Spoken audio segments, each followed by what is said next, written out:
시간이 되었습니다. 다 같이 사도신경으로 신앙 고백하시며 2024년 8월 8일 목요일 새벽 기도에 함께 시작하겠습니다. 나는 전능하신 아버지 하나님 천지의 창조주를 믿습니다. 나는 그의 유일하신 아들 우리 주 예수 그리스도를 믿습니다. 그는 성령으로 잉태되어 동정녀 마리아에게서 나시고 본디오 빌라도에게 고난을 받아 십자가에 못 박혀 죽으시고 장사된 지 사흘 만에 죽은 자 가운데서 다시 살아나셨으며 하늘에 오르시어 전능하신 아버지 하나님 우편에 앉아 계시다가 거기로부터 살아있는 자와 죽은 자를 심판하러 오십니다.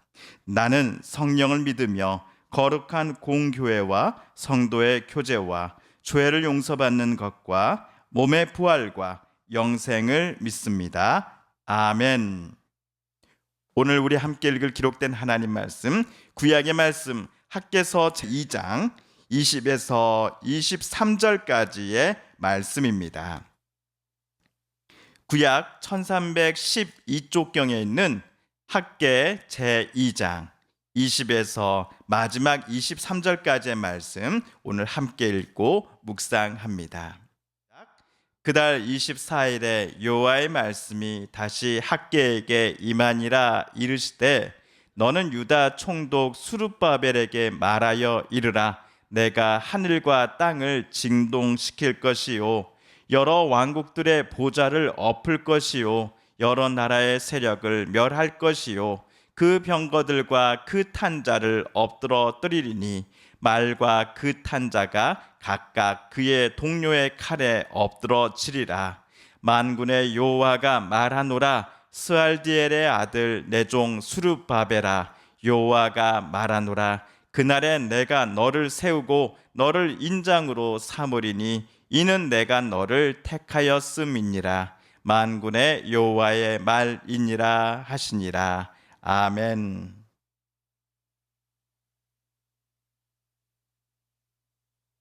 지난 20년간 멈춰 있었던 성전 공사가 다시 시작되고 세 달 후, 즉 다리우스 왕 제2년 9째 달 24일에 하나님은 학개를 통해 두 가지 질문지를 유대 땅의 제사장들에게 가서 물어보고 오라라고 지시하십니다.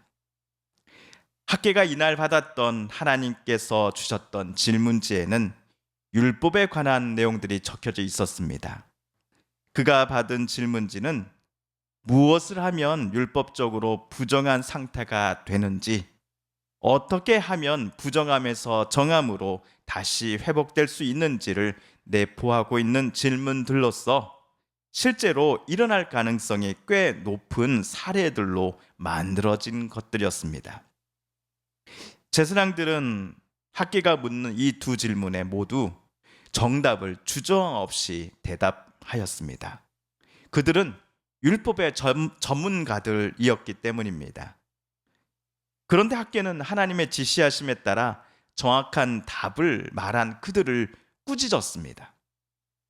부정한 사람들이 다름 아닌 바로 여러분들이다라고 말입니다. 그들은 하나님의 뜻하신 바를 누구보다도 잘 안다라고 자부하는 사람들이었습니다. 하지만 저들의 삶은 그들만이 최고로 잘 안다라고 자랑하는 바와는 정반대였습니다. 그들은, 그리고 그의 백성들은 하나님을 멀리했습니다. 하나님께 가까이 나아가려고 하지 않고 점점 자신들의 삶에서 하나님의 흔적들을 하나둘 지워 나가려고 하였습니다.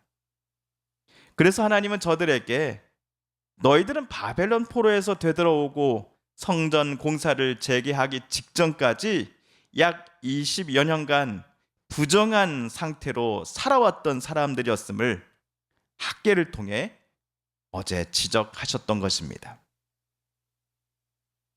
그러나 하나님은 단순히 이스라엘을 꾸짖기 위해서, 그들에게 무한을 주기 위해서 어제 본문과 같은 말씀을 하셨던 것이 아니었음을 우리는 잘 알고 있습니다. 하나님은 학개 선지자의 외침을 듣고서 다시 하나님께로 되돌아왔고 하나님만을 바라보며 살아가기로 작정한 이스라엘 백성들을 반드시 복주고 그들의 삶에 늘 평화를 깃들여 주시겠다라고 어제 약속해 주셨기 때문입니다. 한편 오늘 우리가 읽은 본문은 하나님께서 학개에게 전하라고 주신 제 네 번째 말씀이 기록되어 있습니다. 20절에 따르면 학개가 네 번째 말씀을 받은 날은 그달 24일입니다. 그런데 어제 우리가 읽은 본문이죠. 즉 하나님께서 학개에게 제 세 번째로 주신 말씀을 주신 날이 10절에 따르면 언제였습니까? 다리우스 왕 제2년 아홉째 달 24일이었습니다. 두 날 모두 같은 날입니다. 하나님께서 학개에게 제 세 번째 말씀을 주신 날과 제 네 번째 말씀을 주신 날이 서로 같은 날이었던 것입니다. 자, 그렇다면 학개가 하나님께 받은 제 네 번째 말씀, 학개서에서는 마지막 말씀일 텐데요. 이 말씀의 내용이 무엇이었을까요? 먼저 우리 21에서 22절을 세번역 성경으로 다시 한번 읽어보겠습니다. 시작. 너는 스룹바벨 유다 총독에게 이렇게 전하여라. 내가 하늘과 땅을 뒤흔들겠다. 왕국들의 왕자를 뒤집어 엎겠다. 각 민족이 세운 왕국들의 권세를 내가 깨뜨리겠다. 병거들과 거기에 탄 자들을 내가 뒤집어 엎겠다. 말들과 말을 탄 자들은 저희끼리 칼부림하다가 쓰러질 것이다. 아멘. 21절을 보시면요, 제 네 번째로 학개에게 주어진 말씀을 특별히 당시의 유대 땅의 정치 지도자인 총독 스룹바벨에게 전하라라고 하나님께서 지시하신 말씀이었습니다. 스룹바벨은 다윗 왕조의 후손입니다. 하지만 유대민들이 총독으로 이 스룹바벨을 선출한 것이 아니라 페르시아 제국이 스룹바벨을 총독으로 지명하여 유대 땅에 귀한 민들과 함께 보냈습니다. 상황이 이렇다 보니 유대 총독 스룹바벨은 페르시아의 왕 다리우스의 명령과 지시에 따라 일사불란하게 움직여야 하는 상황이었습니다. 그러나 하나님은 스룹바벨에게 온 하늘과 땅을 뒤흔들고 왕국들의 왕자를 내가 뒤집어 엎어버리겠다라고 학개를 통해 말씀하셨습니다. 그 왕국들에는 당연히 페르시아가 포함될 것입니다. 또한 페르시아 맞서고 있는 이집트 또는 오늘날의 그리스 영토에 근거한 마케도니아 세력들 등등의 나라들도 하나님은 모두 뒤엎어 버리실 것이다 라고 학개를 통해 오늘 말씀하셨습니다. 방금 말씀드린 페르시아, 이집트 등은 그 당시의 대제국입니다. 바벨론 포로 생활에서 갓 해방되어 귀환한 지 20년이 채 안 되는 이 유대민들에게는 감히 범접할 수 없는 강한 국가요 민족들입니다. 그렇다면 하나님께서 정치 지도자 스룹바벨에게 오늘과 같은 말씀을 학개를 통해 전하신 이유가 무엇이었을까요? 스룹바벨아, 누가 보더라도 강한 민족이요 강대국인 페르시아, 이집트의 눈치를 너는 보지 말라라고 말씀하시기 위해서였을 것입니다. 이들 민족들도 실은 하나님께서 만드신 피조물에 불과하며 만왕의 왕은 오직 여호와 하나님뿐이시다라는 것을 스룹바벨 너는 절대로 잊지 말라라고 말씀하시기 위해서였을 것입니다.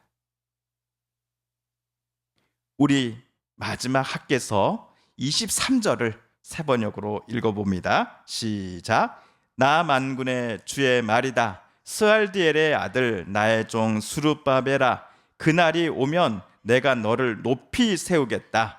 나 주의 말이다. 너를 이미 뽑아 세웠으니 내가 너를 옥새로 삼겠다. 나 만군의 주의 말이다. 아멘. 23절에 나오는 그날이 정확히 어느 날, 어느 때를 가리키는지에 대해 학자들은 꽤 오랜 시간 동안 토론을 하고 있습니다. 구약학자들은 오늘 본문의 그날에 대해 다양한 답을 내놓고 있다라는 것입니다. 그럼에도 분명한 것은 두 가지입니다. 첫째, 그날은 여호와 하나님의 날이라는 것입니다. 그리고 둘째, 방금 23절을 하나님께서 당시에 페르시아 제국을 멸망시키시고 유대 민족을 통치국가로 또 그 나라의 수장을 스룹바벨로 삼으시겠다라는 의미로 해석해서는 안 된다라는 것입니다. 자, 과거 왕이 지방에 공문을 보낼 때가 있습니다. 이때 왕은 편지 봉투에 옥새를 찍어서 임봉을 했습니다. 이 편지를 받은 지방 관리라든지 신하는 봉투 겉면에 찍혀진 옥새를 보고서 이 편지가 왕이 보낸 편지가 맞구나라는 것을 확인하였습니다. 그런데 오늘 23절에서 하나님은 스룹바벨을 하나님의 옥새로 삼겠다라고 말씀을 하십니다. 이 말씀은 스룹바벨을 통해 하나님의 뜻과 역사를 유대와 주변 나라들에게 펼치시겠다라는 약속과 다름없습니다. 유대 땅 주변 대제국들의 눈치를 보지 말고 스룹바벨아, 오직 너는 나 여호와 하나님만을 바라보며 하나님만을 의지하여라, 하나님의 뜻을 선포하여라 라고 하나님은 학개를 통해 오늘 스룹바벨에게 명령하신 것입니다. 스룹바벨아, 너는 나 하나님만 믿고 몇 달 전 재개한 성전 공사를 끝까지 마무리하여라 라고 하나님 지시하신 것입니다. 성도 여러분, 오늘 새 하루를 우리가 시작했습니다만 잠시 눈을 감고 오늘 하루에 있을 일들을 생각해 보면 가슴이 답답해지기도 합니다. 그만큼 오늘 나 개인의 하루와 내 가족들의 삶이 쉽지만은 않기 때문입니다. 그러나 하나님께서 오늘 스룹바벨에게 용기와 힘을 주시고 오직 하나님만을 바라보라고 하신 것처럼 저와 여러분에게 또 동일한 말씀을 하나님께서 주고 계신다라는 것을 우리는 잊지 말아야 할 것입니다. 스룹바벨과 그의 백성들에게 그러하셨듯이 하나님은 당신을 참으로 의지하고 사랑하는 우리에게 또 참된 평화를 주시고 나아갈 길을 마련해 주시며 힘을 주시는 만군의 하나님이시기 때문입니다. 오늘 학개서를 묵상을 마무리하면서 이와 같은 다짐과 또 확신이 저와 여러분에게 또 가득하기를 간절히 소망합니다. 주님께서 가르쳐 주신 기도를 드리며 학개서 말씀 묵상 마지막 시간을 모두 마칩니다. 우리 다음 주 화요일부터는요 스가랴서를 묵상하겠습니다. 내일 금요일은 시편 51편을 우리 묵상하겠습니다. 주님께서 가르쳐 주신 기도를 드립니다. 하늘에 계신 우리 아버지, 아버지의 이름을 거룩하게 하시며 아버지의 나라가 오게 하시며 아버지의 뜻이 하늘에서와 같이 땅에서도 이루어지게 하소서. 오늘 우리에게 일용할 양식을 주시고 우리가 우리에게 잘못한 사람을 용서하여 준 것 같이 우리 죄를 용서하여 주시고 우리를 시험에 빠지지 않게 하시고 악에서 구하소서. 나라와 권능과 영광이 영원히 아버지의 것입니다. 아멘. 사랑하는 성도 여러분, 성삼위 하나님께서 오늘 학개서 말씀 묵상 중에 저와 여러분에게 들려주신 하나님의 음성과 뜻을 다시금 떠올려 보고 싶습니다. 오늘 말씀 묵상 중에 우리가 깨닫고 또한 다짐한 바대로 우리 정말 그렇게 살아가게 해달라고 이 시간 하나님 앞에 기도드리기를 원합니다. 우리 성도님들과 가족분들 또한 이웃분들 중에 하나님의 고쳐주심, 치유하여 주심을 놓고 간절함으로 기도하는 분들이 계십니다. 이 시간 우리도 같은 마음, 같은 뜻으로 함께 기도하십시다. 여전히 계속되고 있는 전쟁과 내전을 멈춰주시고 정말 점점 고조되어 가고 있는 중동 땅의 그 갈등과 전쟁의 위험을 하나님 멈춰주시옵소서. 하나님, 진정한 평화가, 하나님이 주시는 평화가 강물처럼 전 세계 곳곳에 흐르게 하여 주시옵소서. 마지막으로 우리가 가지고 나온 간절한 기도 제목 하나님께 아뢰며 하나님의 은혜의 보좌 앞으로 우리 더 가까이 나아가겠습니다. 함께 개인 기도 시간 갖습니다.